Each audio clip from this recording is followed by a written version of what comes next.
नमस्कार, yes news महाराष्ट्रमध्ये आपल्या सर्वांचे स्वागत।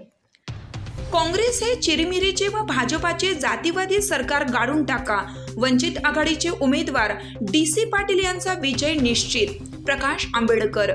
वंचित बहुजन आघाडीचे उमेदवार DC पाटील यांचा विजय निश्चित असून काँग्रेस हे चिरीमिरीचे सरकार असून भाजप हे देश विकाऊ सरकार आहे। जातीवादी राजकारण करणाऱ्या भाजप सरकारला सत्तेवरून हटवण्यासाठी वंचित बहुजन आघाडीचे उमेदवार विजयी होणं गरजेचं आहे। परिणामी सर्वसामान्य जनता महागाईला कंटाळली असून कालपर्यंत एकमेकांच्या विरोधात असणारे आज एकमेकांच्या गळ्यात गळे घालून काम करत आहेत।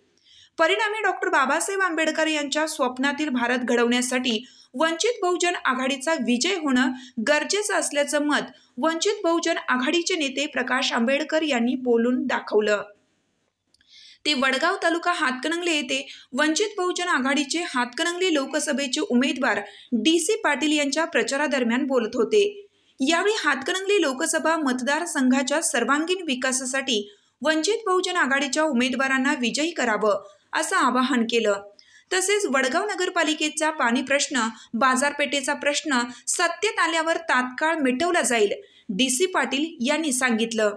तसेच येणाऱ्या विधानसभा, जिल्हा परिषद, पंचायत समितीच्या सर्व निवडणुका वंचित बहुजन आघाडीच्या माध्यमातून लढवल्या जातील। यावेळी हातकणंगले लोकसभा मतदारसंघातील अनेक छोट्या मोठ्या सामाजिक संघटनांनी आपला पाठिंबा वंचित बहुजन आघाडीचे उमेदवार DC पाटील यांना व्यक्त केला।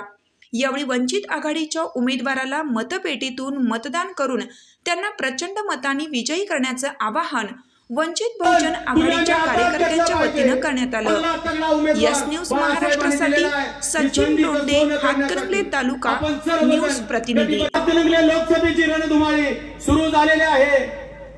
बाळासाहेब आंबेडकरांनी सुद्धा तेवढ्याच ताकदीचा, तोलामोलाचा पैलवान या रिंगणामध्ये उतरवलेला आहे।